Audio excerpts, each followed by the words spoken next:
آپ کی بارگاہ میں سوال یہ ہے کہ ایک حدیث پاک میں آتا ہے کہ کیسر کے شہر پر جو سب سے پہلے لشکر حملہ آور ہوگا اس کی مغفرت ہو جائے گی، اور یہ بھی کہا جاتا ہے کہ یزید اس لشکر میں شامل تھا۔ تو اس بنیاد پر یزید کو اچھا جاننا کیسا ہے؟ دیکھیں، یزید کو اچھا جاننا، اور بعض لوگ یزید کو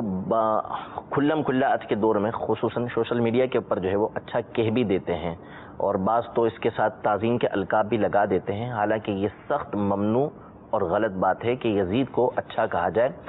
سب سے پہلی بات تو یہ ہے کہ احادیث طیبہ کے اندر یزید کی مذمت موجود ہے۔ مسند ابو یعلا، مسند بزار وغیرہ کی حدیث پاک کے اندر موجود ہے کہ نبی کریم صلی اللہ تعالیٰ علیہ وآلہ وسلم نے ارشاد فرمایا کہ لا یزال امر امتی قائما بالقسط، کہ میری امت کا معاملہ بالکل درستگی پر، انصاف پر قائم رہے گا، حتیٰ کہ اس کو بنی امیہ کا ایک شخص جو ہے وہ ڈھائے گا، تبدیل کرے گا، اور فرمایا کہ یقال لہ یزید، یزید کہا جائے گا اس کو۔ تو اب نبی کریم صلی اللہ علیہ وسلم نے خود نام لے کر اس کی جو ہے وہ بتایا کہ یہ اتنا برا شخص ہوگا کہ میری امت کے معاملے کو یہ ڈھا دے گا، تبدیل کر دے گا۔ اور ایک حدیث پاک جو مسند رویانی کے اندر موجود ہے، جسے امام سیوطی رحمۃ اللہ تعالی علیہ نے جامع صغیر کے اندر نقل کیا، حضور علیہ الصلوۃ والسلام نے ارشاد فرمایا کہ اول من یبدل سنتی رجل من بنی امیہ یقال لہ یزید، یعنی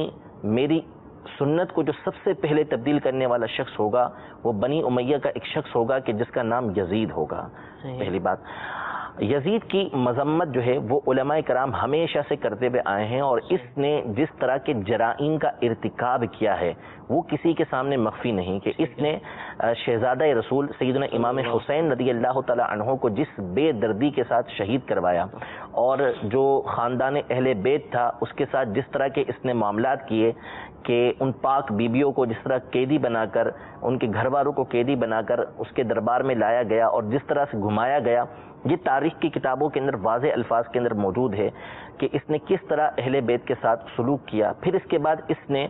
مدینہ منورہ پر لشکر بھیج کر حملہ کروایا، اور مدینہ منورہ میں اس نے سینکڑوں صحابہ کرام اور ہزاروں تابعین کو شہید کروایا۔ مسجد نبوی میں 3 دن تک نماز نہیں ہوئی۔ مسجد نبوی کے اندر اس نے گھوڑے بندھوائے،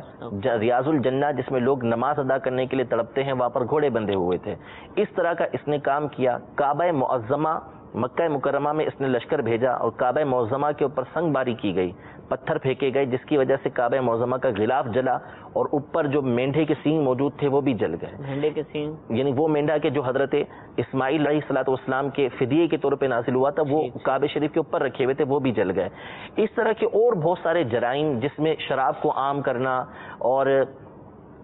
جو محرمات ہیں، محرمات ہوتی ہیں کہ جن سے نکاح کرنا ممنوع ہوتا ہے، اس کو اس نے رائج کیا، عام کیا۔ بہت سارے ایسے جرائم جو ہے اس کے بارے میں علماء نے اپنی کتابوں کے اندر لکھا ہے کہ یہ ان کاموں کا مرتکب ہوا۔ تو ہمیشہ سے علماء جو ہے اس کی مذمت کرتے ہوئے ہیں، حتیٰ کہ ایک شخص نے سیدنا عمر بن عبدالعزیز رضی اللہ تعالی عنہ کے سامنے یزید کو امیر المومنین کہہ دیا۔ تو آپ نے فرمایا کہ تو یزید کو امیر المومنین کہتا ہے، اس کے بعد اس کو کوڑے لگوائے، کہ یزید کو امیر المومنین کہنا، اس کو کوڑے لگوائے کہ اس کو یہ امیر المومنین کہنا جائز ہی نہیں ہے کہ تم نے ایسا کام کیا ہے۔ سیدنا امام احمد بن حنبل رضی اللہ تعالی عنہ تو اس کی تکفیر کیا کرتے تھے کہ یہ دائرہ اسلام سے خارج ہے، کیونکہ ان تک ایسی باتیں اس کی پہنچی تھی کہ جو کفر کے اوپر مبنی تھیں۔ اگرچہ ہمارے امام اعظم ابو حنیفہ رضی اللہ تعالی عنہ اس کے بارے میں سکوت کرتے ہیں، لیکن اس کو اچھا نہیں کہتے، اس کو کہتے برائی ہیں کہ یہ فاسق و فاجر تھا، یزید پلید تھا، اس کی جو باتیں ہیں وہ بری تھیں، اس کے کام سارے کے سارے برے تھے جو یہ کیا کرتا تھا، لہذا اس کو اچھا کہنا یہ کسی صورت بھی جائز نہیں۔ جہاں تک رہا وہ حدیث مبارکہ، تو بخاری شریف کی حدیث مبارکہ کے اندر یہ ہے کہ سب سے پہلا لشکر جو قیصر کے شہر کے اوپر حملہ کرے گا، غفر لہ ما تقدم من ذنبہ، اس کے پچھلے گناہوں کو معاف کر دیا جائے گا۔ اب یہاں پر تحقیق طلب بات یہ ہے، سب سے پہلی بات تو یہ ہے کہ جو یزید کے حامی ہیں وہ عمومی طور پر اس حدیث سے استدلال کرتے ہوئے یہ کہتے ہیں کہ یزید اس لشکر کے اندر شامل تھا۔ سب سے پہلی بات تو یہ ہے کہ جو حدیث کے اندر جو الفاظ ہیں وہ مدینۃ قیصر ہیں۔ بعض لوگوں نے اس کو قسطنطنیہ جو آج کا استنبول ہے اس کے اوپر اس کو محمول کیا ہوا ہے کہ نہیں، اس سے مراد وہی قسطنطنیہ ہے کہ جو قسطنطنیہ کے اوپر حملہ کرنے کے لیے لشکر جائے گا،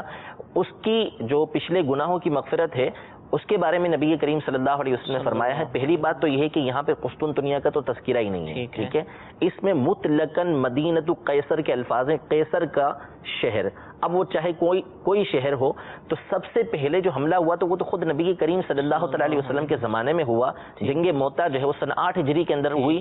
تو وہ سب سے پہلا لشکر تھا کہ جو مدینہ قیصر کے اوپر حملہ آور ہوا، تو اس میں تو یزید کا تصور بھی نہیں تھا، ٹھیک ہے۔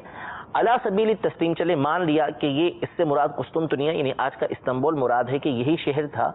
تو بھی علماء نے اس بات کی تحقیق کی۔ البدایہ والنہایہ کے اندر ابن کثیر نے اس بات کو لکھا، اور مفتی شریف الکمجدی صاحب رحمۃ اللہ تعالی علیہ نے بڑی تفصیل کے ساتھ اس بات کو ان کی کتاب ہے، ان کے رسائل ہیں، رسائل و مقالات شارح بخاری، اس کی پہلی جلد کے دوسرے حصے میں آپ نے ایک پورا مقالہ اس موضوع پر لکھا ہوا ہے، اور اس میں آپ نے کتابوں کے ذریعے اور اسی بات کو اعلیٰ حضرت امام اہل سنت نے اپنے ایک حاشیہ جو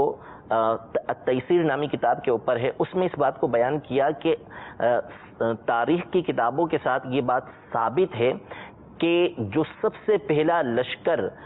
قیصر کے شہر کے اوپر حملہ آور ہوا وہ حضرت عثمان غنی رضی اللہ تعالی عنہ کے زمانے کے اندر تھا، اور وہ سن 32 ہجری کے اندر ہوا تھا، ٹھیک ہے، یعنی وہ پہلے ہو چکا تھا، اس میں یزید تھا ہی نہیں، بلکہ اس کے بعد مزید 2 حملے ہوئے،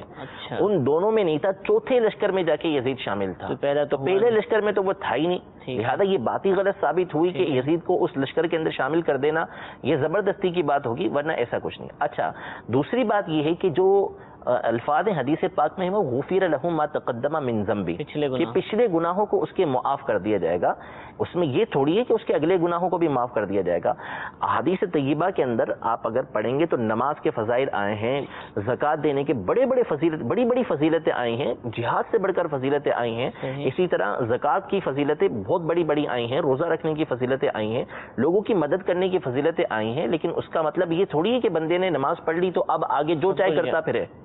اب اس کی مرضی ہے جو کرے گا وہ بخشا ہے، نہیں، اس کے پچھلے گناہوں کو، وہ بھی صغیرہ گناہوں کو معاف کیا گیا، اگلے گناہوں کو معاف نہیں کیا گیا۔ پھر دوسری بات یہ ہے کہ